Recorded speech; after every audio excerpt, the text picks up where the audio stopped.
الحمد لله نحمده ونستعينه ونستغفره ونؤمن به ونتوكل عليه ونعوذ بالله من شرور أنفسنا ومن سيئات أعمالنا من يهده الله فلا هادي له ونشهد أن لا إله إلا الله وحده لا شريك له ونشهد أن سيدنا وسندنا وحبيبنا ومولانا محمدا عبده ورسوله الذي أرسله بالحق بشيرا ونذيرا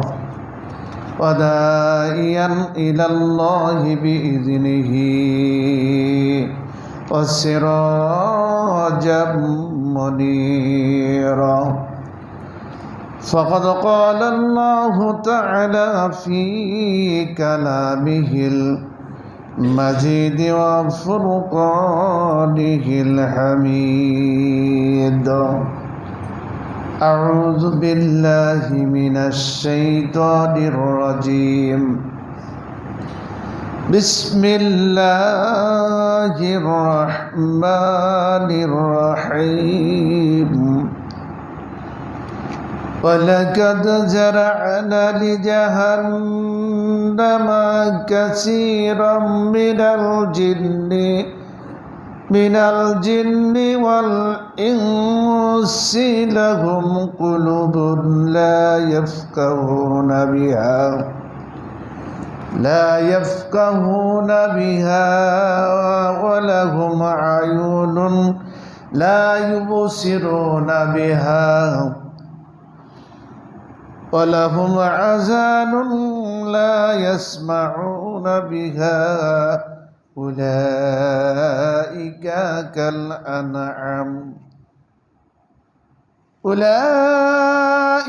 كالأنعام بل هم أضل أولئك هم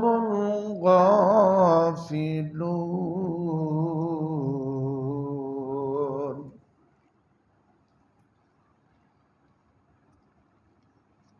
والذين كفروا وكذبوا بآياتنا أولئك أصحاب النار هم فيها خالدون وقال الله تعالى في شأن رسول الله صلى الله عليه وسلم إن الله وملائكته يصلون على النبي يا أيها الذين آمنوا صلوا عليه وسلموا تسليما اللهم صل على محمد وعلى آل محمد كما صليت على إبراهيم وعلى آل إبراهيم إنك حميد مجيد اللهم بارك على محمد وعلى آل محمد كما باركت على إبراهيم وعلى آل إبراهيم إنك حميد مجيد آمنت بالله উপস্থিত মসজিদে মুসল্লিন কিরাম, আল্লাহ পাকের দরবারে শুকরিয়া আদায় করছি যে আল্লাহ রাব্বুল আলামিন আমাদেরকে মসজিদে এসে আল্লাহর হুকুম পালনের জন্য তৌফিক দান করছেন। সে মহান রবের দরবারে আমরা শুকরিয়া আদায় করে সকলে পড়ছি আলহামদুলিল্লাহ। দরুদ পেশ করছি মানবতার মুক্তির বন্ধু এই পৃথিবীর পথহারা মানুষের রাহাবার বিশ্ব নেতা জনাবে মুহাম্মদ রাসূলুল্লাহ, সকলে পড়ছি সাল্লাল্লাহু আলাইহি সাল্লাম। সম্মানিত উপস্থিতি, আজকে আমি জুমার দিনে আপনাদের শানে দ্বিতীয় খুতবায় কিছু কথা আলোচনা করব। আমা তৌফিক ইল্লা বিল্লাহ। আজকে আলোচনার বিষয়টা যেটা হবে, আজকের আলোচনা যারা মানুষ চোখ দিয়েছে, মুখ দিয়েছে, কান দিয়েছে, অন্তর দিয়েছে, এরপরেও যারা আল্লাহর বিধানকে মানে না, তাদের পরিণতি কি হবে? এ প্রসঙ্গেই আল্লাহ রাব্বুল আলামিন সূরা আরাফের 179 নম্বর আয়াত তেলাওয়াত করেছে। এইখান থেকে কিছু আলোচনা করব। আমা তৌফিক ইল্লা বিল্লাহ।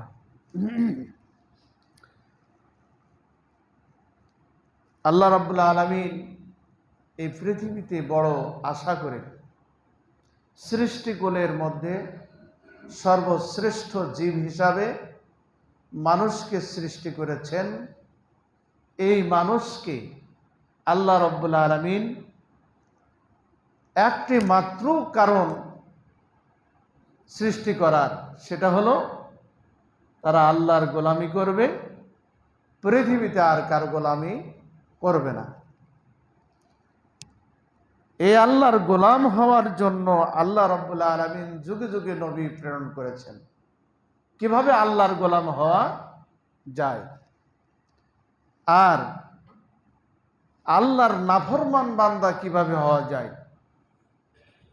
সেটা শয়তান মদদ দেয়, শয়তান পরিচালিত করে তার রাজত্ব। এই শয়তানটা আমি বলেছিলাম দুই প্রকার। কোরআন মাজিদে আল্লাহ রাব্বুল আলামিন যেটা উল্লেখ করেছেন, সেটা হলো শয়তান জিনের মধ্য থেকে আর মানুষের মধ্য থেকে। জিনরূপী শয়তানকে আমরা দেখতে পাই না, কিন্তু মানবরূপী শয়তানকে আমরা দেখতে পাই। এই মানবরূপী শয়তান যখন শরীয়ত বিরোধী, আল্লাহ বিরোধী, রসুল বিরোধী কাজ কর্ম লিপ্ত হয় এবং মানুষকে ওই পথে নিয়ে যায়, তখনই বোঝা যায় এ হলো শয়তানের বন্ধু বা শয়তান, মানবরূপী শয়তান। আর যদি আল্লাহ বিরোধী কাজ না করে, মানুষকে কল্যাণের পথে রাখে আর মানুষকে আল্লাহর বিধিবিধান মানার জন্য চেষ্টা করায়, তাহলে বোঝা যায় সে হলো শয়তানের বিপরীত মুমিন, আল্লাহর গোলাম। আল্লাহ রাব্বুল আলামিন এই মানব জাতিকে সৃষ্টি করার পরে আল্লাহ বলছেন, আমি তাদের মধ্যে বিবেক দিয়েছি, বুদ্ধি দিয়েছি, জ্ঞান দিয়েছি, এরপরে তাদের চোখ দিয়েছি, আবার কারো মুখ দিয়েছি কথা বলার জন্য, আবার কান দিয়েছি শোনার জন্য, আর অন্তর দিলাম বুঝবে, চোখ দিলাম দেখবে, কান দিলাম শুনবে। এইটা করার পরে তারা উপলব্ধি করে তারা আল্লাহর জমিনে চলবে। এই বিবেকটা কেবলমাত্র মানুষ ছাড়া অন্য কাউকে দেওয়া হয় নাই, তবে আর একটাকে দিয়েছে, সেটা হলো জিন। এই মানব জাতিকে যে বিবেক দিলেন, চোখ দিলেন আর কান দিলেন, এই তিনটা নিয়ামতের কথা এই যে আয়াতটা তেলাওয়াত করেছি এর মধ্যে আল্লাহ রাব্বুল আলামিন উল্লেখ করেছেন। বিবেকটা কি? বিবেক একমাত্র মানুষের মধ্যে যেটা দেওয়া হলো, এই বিবেক দ্বারা মানুষ উপলব্ধি করবে আল্লাহকে, উপলব্ধি করবে রসুলকে প্রেরণের উদ্দেশ্য, উপলব্ধি করবে আমার জীবনটা কিভাবে পরিচালিত করতে হবে, উপলব্ধি করবে যে এই পৃথিবীতে কোনটা মন্দ, উপলব্ধি করবে কোনটা ভালো, এটা উপলব্ধি করে তারা জীবনে পরিচালিত করবে, যাতে পরকালে আল্লাহ রাব্বুল আলামিন এই দুনিয়ার কাজকর্মের কারণে তাদেরকে পাকড়াও না করে।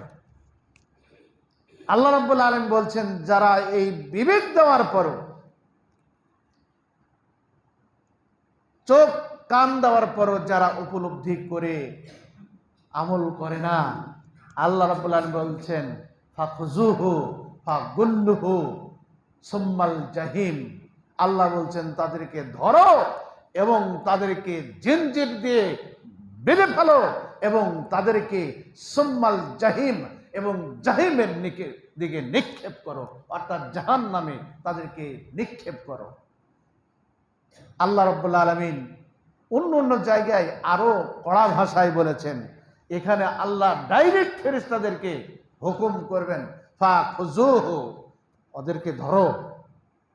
যারা আমি বিবেক দিলাম, বুদ্ধি দিলাম, জ্ঞান দিলাম, আর তাদেরকে আমি চোখ দিয়েছি, কান দিয়েছি, এইগুলো দিয়ে শুনছে, চোখ দিয়ে দেখছে, এরপরও যারা মরেনি, ফাখুযুহু, তাদেরকে ধরো, পাকড়াও করো, গ্রেফতার করো। তারপরে কি ফাগুল্লুহু, তাদেরকে বেঁধে ফেলো, বেঁধে সুম্মাল জাহিম, জাহান্নামে নিক্ষেপ করো। দুনিয়া তোমরা কি করেছো, বড়াই করে চলেছো, আজকে জাহান্নামে ঢোকো, দেখো তোমার অবস্থাটা কি হয়। আল্লাহ রাব্বুল আলামিন বিবেক দিলেন আমাদেরকে, মানুষকে আশরাফুল মাখলুকাত করে সৃষ্টি করার পরে আল্লাহ রাব্বুল আলামিন বলছেন এই বান্দাদের মধ্য থেকে অধিকাংশই জাহান্নামে যাবে। কারা? যাদেরকে আমি চোখ দিয়েছি, অন্তর দিয়েছি, কান দিয়েছি। চোখ দিলাম দেখার জন্য, তারা কোরআনকে দেখে না। কান দিলাম শোনার জন্য, তারা কোরআন শোনে না। আর বিবেক দিলাম উপলব্ধি করার জন্য, যারা উপলব্ধি করে না। আল্লাহ বলছেন ওদেরকে আমি অধিকাংশ জাহান্নামে ঢোকাবো। বলেন নাউজুবিল্লাহ। আল্লাহ যাদের চোখ দিলেন, আশরাফুল মাখলুকাত মানুষকে বুঝাইছেন, আমি তাদেরকে চোখ দিলাম, কান দিলাম, আর বিবেকটা দিলাম, কলব অন্তরটা দিলাম বোঝার জন্য। এগুলো দিয়ে যারা কোরআনকে দেখে না, কান দিয়ে শোনে না, বিবেক দিয়ে উপলব্ধি করলো না, এ ধরনের মানুষ সমাজে আছে কি নাই? আছে না? শুধু তাই নাই, আল্লাহ রাব্বুল আলামিন এই যে কথা বললেন, এদেরকে কেন জাহান্নামে দিবে, এরাও শুনেও শুনবে না। শুধু তাই নয়, এরা এই কোরআনকে যখন যারা আলোচনা করবে, আল্লাহ বাণী যারা তেলাওয়াত করবে, আল্লাহর কথাগুলো যারা আলোচনা করবে, এই লোকগুলো ওদের সমালোচনা করবে আর বিরোধিতা করবে। এরা শুনবে না, মানুষকেও শুনতে দিবে না, এবং শোনা তো দূরের, এদেরকে আলোচনাও করতে দিবে না। এ ধরনের মানুষ সমাজ আছে না? বাংলাদেশের জমিনে হিন্দুরা, এই আগেও বলেছি, সমালোচনা করে না। যদিও ভারতের মধ্যে হিন্দুরা মুসলমানদেরকে টুকরো টুকরো করে কাটতেছে আর হোলি খেলতেছে, ও দেশে মুসলমানদেরকে নিধন করতেছে, কিন্তু বাংলার জমিনে তো হিন্দু নাই। হিন্দু থাকলেও তারা মুসলমানদের বিরুদ্ধে, কোরআনের আলোচনার বিরুদ্ধে এরা কোনোদিন বিরোধিতা করে না। করে কারা? আমাদের মতো, আপনাদের মতো জন্মসূত্রে মুসলমান, তারাই কোরআনের বিরোধিতা করে। যারা আলোচনা করে তাদের বিরোধিতা করে। আল্লাহ বলছেন এরা তো কানে যা শোনে না, এরা চোখ দিয়েও দেখে না, আর হৃদয় দিয়েও উপলব্ধি করে না, আর বলে বেড়ায় মৌলবীরা রাজনীতি করে কোরআনের মধ্যে ধর্ম নিয়ে। মৌলবীরা যখন নামাজের কথা বলে, তখন তো বলেন না যে মৌলবীরা ঠিক বলেন নাই। মৌলবীরা যখন ওয়াজ করেন সিয়ামের, তখন বলেন যে মৌলবীরা ঠিকই ওয়াজ করেছেন। মৌলবীরা যখন জাকাতের কথা বলে তখন ঠিক বলে, মৌলবীরা যখন হজের কথা বলে তখনও ঠিক বলে, কিন্তু যখন তাওহীদের কথা বলে, কিন্তু যখন অন্যান্য বিষয় কথা যখন বলে, বিচারের কথা বলে, আইনের কথা বলে, তখনই মৌলবীরা বলছে বাবা ওরা তো ধর্মের রাজনীতি ঢুকায় দিল। অথচ আল্লাহ রাব্বুল আলামিন এই কোরআনটাকে নাজিল করে দিয়ে বললেন, এমন একটি গ্রন্থ নাজিল করে দিয়ে বলছেন নাযালনা আলাইকাল কিতাবা তিবয়ানান লিকুল্লি শাইইন ওয়া হুদাও ওয়া রাহমাতাও ওয়া বুশরা লিল মুসলিমিন। আল্লাহ রাব্বুল আলামিন বলছেন এটা এমন একটা কিতাব হে নবী আপনার উপর নাজিল করেছি, তিবিয়ানান লিকুল্লি শাইইন, প্রত্যেকটা দিক এবং বিভাগ, এমন কোন দিক মানুষের নাই যা আমি বর্ণনা করি নাই। অর্থাৎ আল্লাহ বলছেন মানুষের সকলটা জীবনের ক্ষেত্রে যতটা দিক এবং বিভাগ আছে প্রত্যেকটা সেক্টরে আমি বর্ণনা দিয়েছি, একটা একটা করে খুলে খুলে বর্ণনা দিয়েছি। ওয়া হুদাও ওয়া রাহমাতান, এটা হলো শুধু ওই বর্ণনাই দিই নাই, এটা ওই মানুষের জন্য বলা হচ্ছে, মুসলিমের জন্য এটা একটা হুদা, একটা সত্য পথের গাইডলাইন। ওয়া রাহমাতান, আর আল্লাহর পক্ষ থেকে একটা রহমত, বলেন সুবহানাল্লাহ। আর শুধু তাই নাই, আল্লাহ রাব্বুল আলামিন বলছেন অবুসালিল মুসলিমিন, এটা হলো মুসলমানদের জন্য একটা সুসংবাদের গ্রন্থ। এমন সুন্দর গ্রন্থ, বলছেন মানুষের এমন কোন দিক এবং বিভাগ নাই যা বর্ণনা আল্লাহ রাব্বুল আলামিন করেন নাই। এটা হলো সূরা নাহলের 89 নম্বর আয়াত। 89 নম্বর আয়াত আপনারা বলবেন সূরা নাহল। নাহল শব্দের অর্থ হলো কি? মৌমাছি।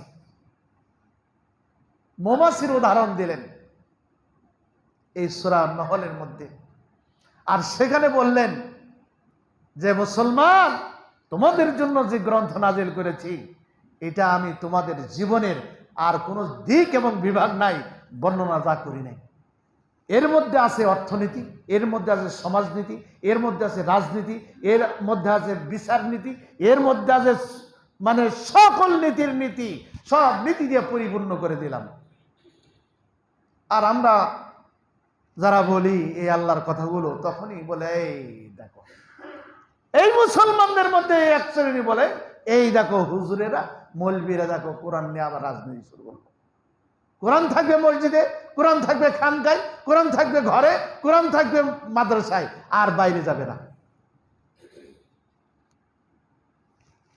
এটা হলো আমাদেরকে বোঝানো হচ্ছে টেন্ডেন্সি মুসলমানদের।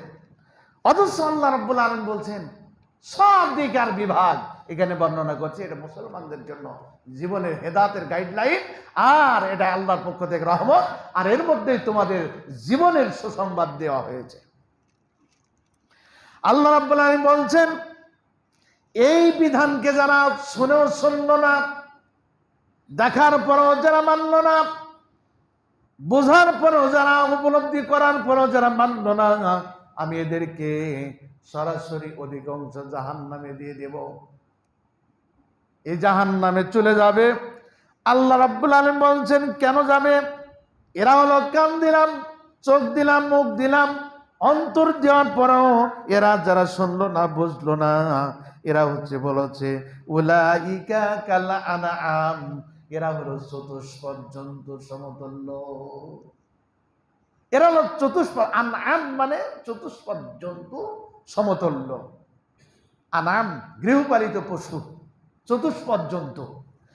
এরপরে চতুষ্পদ জন্তু বলার পরে বলছে বালহুম আদাল্লু ওয়া উলাইকা হুমুল গাফিলুন।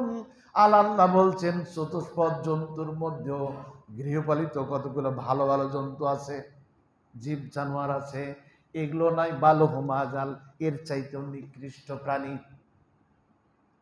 বালহুম আদাল, বলছে যে এরা হলো চতুষ্পদ জন্তুর মধ্যে কতগুলো ভালো জন্তু আছে যারা মানুষের উপকার করে, মানুষের কাজে লাগে, যেমন গরু, ছাগল, উট, ভেড়া, দম্বা এবং ঘোড়া, হাতি, এগুলো মানুষের কাজে লাগে, মানুষ ব্যবহার করে। এর চাইতে নিকৃষ্ট কোনগুলো? এই নিকৃষ্ট হলো হিংস্র জানোয়ার, রয়্যাল বেঙ্গল টাইগার, বাঘ, ভাল্লুক, এছাড়াও অনেক জাতি আছে নিকৃষ্ট প্রাণী, গন্ডা, তারপরে শূকর, কুকুর। কুকুরও মানুষের উপকার করে। বলছে এর চাইতে নিকৃষ্ট প্রাণী।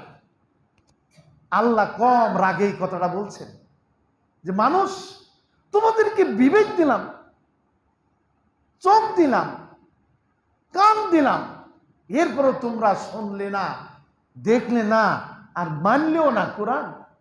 হ্যাঁ, বলছে তোমরা আসলে মানুষ তো না, চতুষ্পদ জন্তু। চতুষ্পদ জন্তু বলছে না না না, বালহুম আযাল, এর চাইতে নিকৃষ্ট প্রাণী। উলাইকা হুমুল গাফিলুন, এরা পথভ্রষ্ট, এরা হলো গাফিল জাতি। এদের পরিণতি খুব ভয়াবহ। জাহান্নাম আমি তাদের জন্য রক্ষা করেছি, মানে তৈরি করে রেখেছি, এই জাহান্নামের মধ্যে ঢুকিয়ে দেব। আল্লাহ রাব্বুল আলামিন বলছেন এই ব্যক্তিরা, আল্লাহ রাব্বুল আলামিন কিয়ামতের দিনে কি অবস্থা করবে দেখেন। আল্লাহ বলছেন ওমান আরাজা আন যিকরি ফাইন্না লাহু মাঈশাতান জানকাহু ওয়া নাহশুরুহু ইয়াওমাল কিয়ামাতি আ'মা। বলেন নাউযুবিল্লাহ।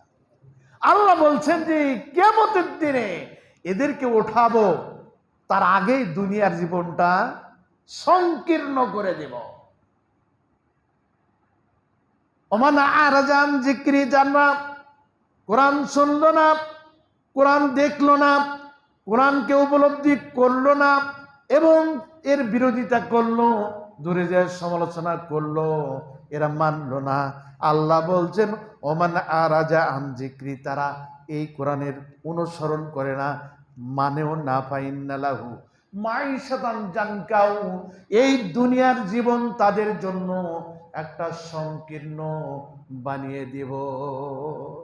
দুনিয়া প্রশস্ত হওয়ার পরেও তারা দুনিয়াতে চলাফেরা করতে সংকোচ বোধ করবে, তারা বেরোতে পারবে না, এমন অবস্থা করে দিব যে তারা সংকুচিত হয়ে যাবে। এরকম বোধহয় হয় নাই দেশে? যারা কোরআন আলাওয়াদেরকে, কোরআন যারা মানত, কোরআন যারা বলতো, তাদেরকে এমন অবস্থা করেছিল, ধরে নিয়ে যে সংকীর্ণ করে একটা ছোট্ট ঘরের মধ্যে রাখতো। এখন তাদের পরিণতি কি অবস্থা? কোরআন বললেই তাদের সমস্যা। মসজিদে যদি কোরআনের কথা বলে সেখানে সমস্যা। 10 জন মানুষ যদি এক জায়গায় বসে কোরআনের কথা বলে এরা হলো জঙ্গি। এইভাবে করে পুলিশ দিয়ে ধরে নিয়ে গিয়ে এদেরকে অনেকে গুম করলো, খুন করলো, হত্যা করলো। আর তাদের পরিণতি এখন কি অবস্থা? আল্লাহর এই কোরআনের আয়াতের সাথে ডাইরেক্ট মিলে যাচ্ছে সূরা তোহা। এই তোহার আয়াত, এটা হলো 122 নম্বর আয়াত, 122 নম্বর, 22 না 24 নম্বর আয়াত। 124 নম্বর আয়াত বলছে দুনিয়ার জীবন তাদের সংকীর্ণ। সেই সময়ও আমরা আলেম ওলামারা ভয় করিনি, তবে একটু সতর্ক ছিলাম। আর এখন ওদের এই বাংলার জমিনে ঠাঁই নাই, তাদের জীবনটা সংকীর্ণ হয়ে গেছে। আল্লামা দিলরুম হোসেন সাইদি আসলে আল্লাহর মুজিজা, তিনি মুজাদ্দিদ, তিনি, আমার মনে হচ্ছে যে তার বক্তব্যগুলো একেবারে মানে স্পষ্ট আকারে এই মুহূর্তগুলো বলে গেলেন, যে মুহূর্ত ঘটনাগুলো ঘটছে এই মুহূর্তগুলো বলে চলে গেছে। সব কথাগুলো একটা একটা করে প্রতিফলিত, কার্যকর। সুবহানাল্লাহ, কি আশ্চর্য! বলছে সময় এমন আসবে ইন্দুরের গর্ত পাবে না, এমন হবে এই দেশের মানুষ গাছের গোড়া ধরে ঝাঁকুনি মারবে, আর কোথায় যা পড়বা? এমন হবে যে এই পৃথিবীতে তোমাদের ঠাঁই হবে না। কথাগুলো এত কার্যকর। আবার বলেছিলেন যে উত্তর গগনে কালো মেঘের ঘনঘটা ঘটেছে, যে কখন জানি অমাবস্যার মানে রাত্রি নেমে আসবে, যেটাকে সরানো আমাদের সম্ভব হবে না। এই যে মন্তব্য দীর্ঘ 15-16টি বৎসর ধরে মুসলিমদের উপরে, মুসলমানদের উপরে কালো মেঘ নেমেছিল, এমন অমাবস্যার মানে অন্ধকার নেমেছিল যাতে মুসলমানেরা, কুরআন আলারা চলতে কষ্ট পেয়েছে। আল্লাহর পক্ষ থেকে সাহায্য এসে সেটা দূর করে দিয়েছেন। এটা আল্লাহর পক্ষ থেকে একটা নিয়ামত। আল্লাহ বলছেন মানুষ যখন আর পিছনে চলার পথ থাকে না, তখন আল্লাহর সাহায্য চলে আসে। সারা বিশ্বে মুসলমান আমরা দাঁড়িয়ে আছি। আজ ভারতে মুসলমান কচু কাটার মতো কাটতেছে। ইসরায়েল ফিলিস্তিনের উপরে মুসলমানদেরকে যেভাবে হত্যা করছে, তাদেরকে শেষ করে দিচ্ছে, আর সারা বিশ্বের মুসলমানেরা তাদের গদিকে ঠিক রাখার জন্য আমেরিকার পা তেল মাখতেছে। মুসলমানদের আমেরিকার বিরুদ্ধে রুখে দাঁড়িয়ে আমেরিকাকে মানে বোল্ড আউট করা দরকার। আর যেখানে মুসলমানরা নির্যাতিত, এই মুসলমানগুলো এক হওয়া দরকার। কিন্তু আমরা এক হতে পারি না। না পারার পিছনে কারণ হলো আমরা কোরআনকে বাদ দিয়ে মানব রচিত পথে একটা মানুষ মুসলিমরা আমরা বিভক্ত হয়ে গেছি। এই বিভক্ত হয়ে যাওয়ার কারণে ইহুদি খ্রিস্টানরা দেখছে এটাই আমাদের মানে সুবর্ণ সুযোগ মুসলমানদেরকে নিধন করার। মুসলমানরা এক হতে পারবে না, এক হতে দেয়নি, দিচ্ছেও না। আল্লাহ রসুল মন্তব্য করেছেন ভারতবর্ষ থেকে আরেকটা বিশ্বযুদ্ধ হবে। এই বিশ্বযুদ্ধে মুসলমানরা আবার বিজয় লাভ করবে। এই যুদ্ধের পরে মুসলমানরা বিজয় লাভ করবে, মুসলমানদের আবারও পদস্খলন ঘটবে। তখন একটি মানুষ অবস্থান করবে, যখন এই অহংকার এসে যাবে, তখন আবারও মুসলমানদের পদস্খলন ঘটবে। তখন আসবে সেই ঈসা আলাইহিস সালাম, আবার জন্মে আসবে। আজকে ভারত আর পাকিস্তান শুরু হয়েছে আবারও। উভয় পক্ষে মোতায়েন করেছে মারণাস্ত্র, মানুষকে মারণাস্ত্র, যুদ্ধের অস্ত্র সেট করেছে। লাগলো কি লাগলো বা মারলো কি মারলো, আজকে সারাদিন খবর শুনি নাই। মুসলমানেরা এক না হলে সারা বিশ্বের মুসলমানদের পাইকারি করে মারবে, কোনো সন্দেহ নাই, চিন্তা করার কারণ নাই। যারা মুসলমান আমরা বুঝি না, এখানে বসতে আল্লাহ বলছেন মানুষ মুসলমানরা কেন বিভক্ত হবে? শয়তান তো তাদেরকে পদস্খলন করতেছে। শয়তান হলো ইহুদি খ্রিস্টানরা, তাদের অভিশপ্ত জাতি, তাদের পায়ে আমরা, তাদের কাছে আমরা তেল মাখতেছি, পা টিপতেছি, তাদের কাছে গোলামি করার জন্য, তাদের খুদমেলকা পাওয়ার জন্য। আজকে আমরা ভারতের কাছেও অনেকে ধর্ণা দিচ্ছি,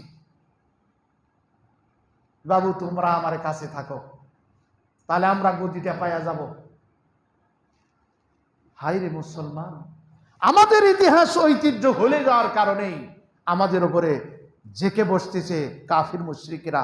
আল্লাহ রাব্বুল আলামিন বলছেন যারা এই দুনিয়াতে কোরআনের বিরোধিতা করবে, কোরআনকে মানবে না, আল্লাহ রাব্বুল আলামিন বলছেন যারা কোরআনকে মানলো তাদেরও বিরোধিতা করলো, ওদের জীবনটা আমি সংকীর্ণ করে দিব। ফাইন্না লাহুম মাঈশাতান দানকাও ওয়া নাহশুরুহু ইয়াওমাল কিয়ামাতি আ'মা। আর শুধু তাই নয়, এই দুনিয়াতে সংকীর্ণ করে দেব, আর পরকালের জীবনে তাদেরকে আমি কি করব?